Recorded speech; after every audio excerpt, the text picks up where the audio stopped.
Johnston, wife of Wyatt Johnston. I am Wyatt Johnston. Starting Ezer Grace Farm has been a 10-year-long journey when I really think about it. My family moved to the country in Tennessee, and my brother started a small farm doing CSA market garden style with his wife. And I grew flowers. I started a zinnia patch, and it just really ignited something in me. I loved the lifestyle. I loved the simplicity of being outside, having the quietness of hearing the birds chirp, being in the soil. It just felt like home. It felt right. I grew up in a small town, and we had like pigs and sheep and chickens and all kinds of gardens and all kinds of stuff. But then I really got into FFA, went to college studying agriculture, greenhouses, and botany. I loved botany and science. And then that took me to like traveling across the island of Taiwan, learning how to farm organically, visiting and working on farms in the States, traveling all throughout the States, then traveling Africa, learning how to farm. We were living in Africa for a year in 2022, I believe. 2021 to 2022. And we got to this point in our time there of we knew we were heading back home, but what that was going to look like, we didn't know yet. It was on a flight from Zambia going back to Malawi that I asked Wyatt, what do you want to do? So I responded, I don't know. And so I responded, like, okay, I'm gonna start a farm. It was so amazing to have my wife just go for it. And I had to ride along because when Alyssa gets her mind on something, she gets her mind on it.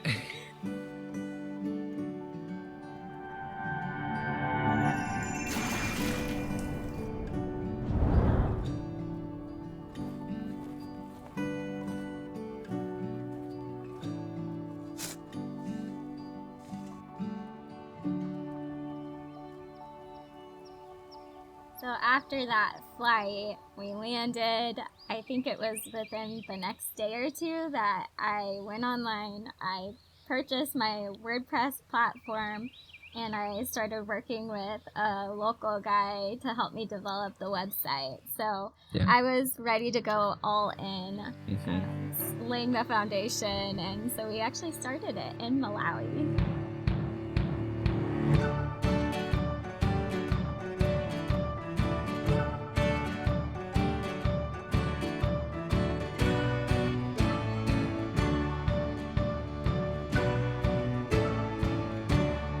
It's all about supporting like our local community who support us. They're local farmers. We love this way of life. We get so much joy out of it, but it's all because we want to serve our community. Our priority is to grow things in really healthy, nutritious soils. We grow everything without using any kind of synthetic harmful chemicals, and even our fertilizers, we use natural chicken manure. So soil is what we focus on so that we can give our community the most nutritious food, fruits and vegetables that they can find. And we do that through weekly harvest baskets called CSA. We have a CSA share where people purchase the boxes ahead of our season, and then we pack it full of whatever is in season for that month or that week, whatever is producing a lot.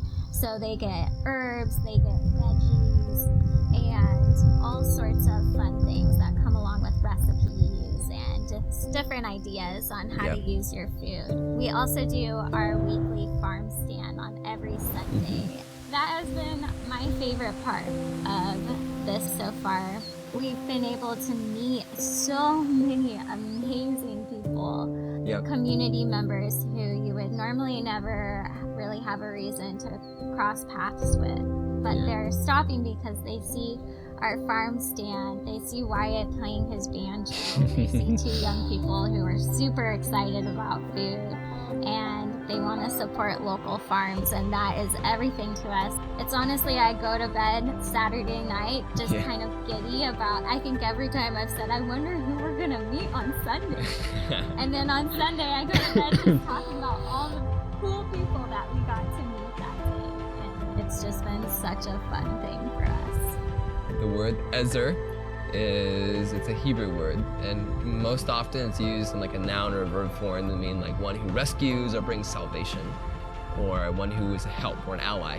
And it's used from the God of the Old Testament to oftentimes the Israelites, or the people that he's rescuing. We want to be an Ezer for a community, a farm where people get safe, reliable food, as opposed to a large chain grocery store, which has to ship hundreds and hundreds of miles in the back of refrigerated trucks. I mean, buying from a local farm that grows responsibly and cares for the soil, the difference is insane. Things like tomatoes, or especially fruits and peppers, whatever they are, it's so much more potent and flavorful, and just like it's like medicine for the body. There's actually nutrition, there's health in this food, and it's meant to heal the body. And we are so stoked to provide that.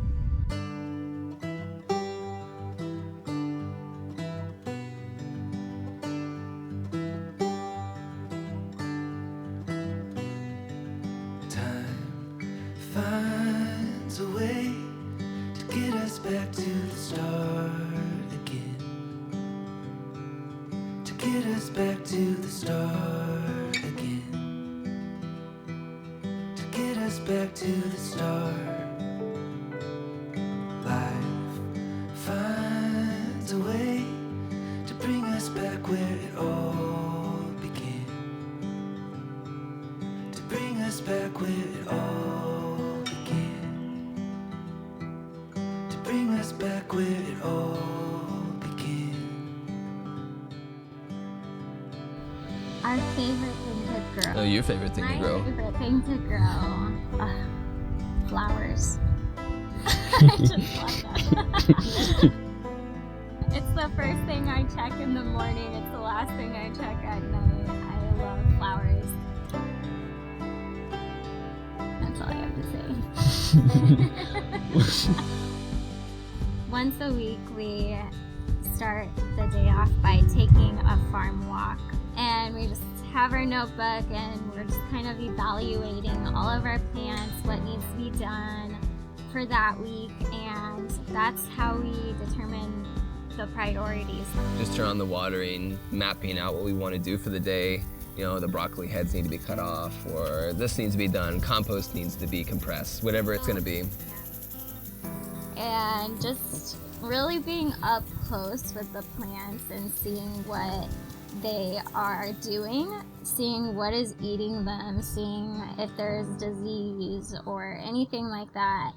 My favorite time on the farm is evening, though.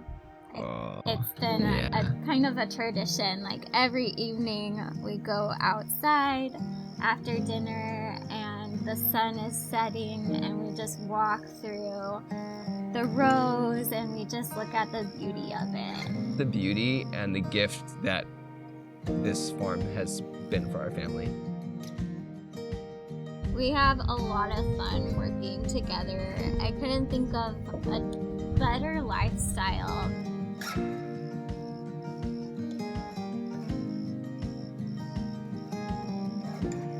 It comes with its unique challenges. We're both pretty opinionated. Well, I'm the farm manager, and Wyatt does whatever I say. Let's face the music, people. Yeah, we have our hot moments where we're just not liking each other and we're frustrated. But even this morning, I was like, I just want to work wherever you are. What are you doing today? And I'll find something there. So I'll be in the hoop house. Come join me. Yeah, it's a delight to work with you, Alyssa. So in the beginning of the season, we were still working really hard to get up our fence to keep the deer and rabbit out, and our hoop house was behind schedule for starting seeds. Yep. Wyatt is the optimistic. Nothing's ever wrong. And we're in the depths of despair. The abyss. Kids have attacked one kohlrabi. Death is soon to follow.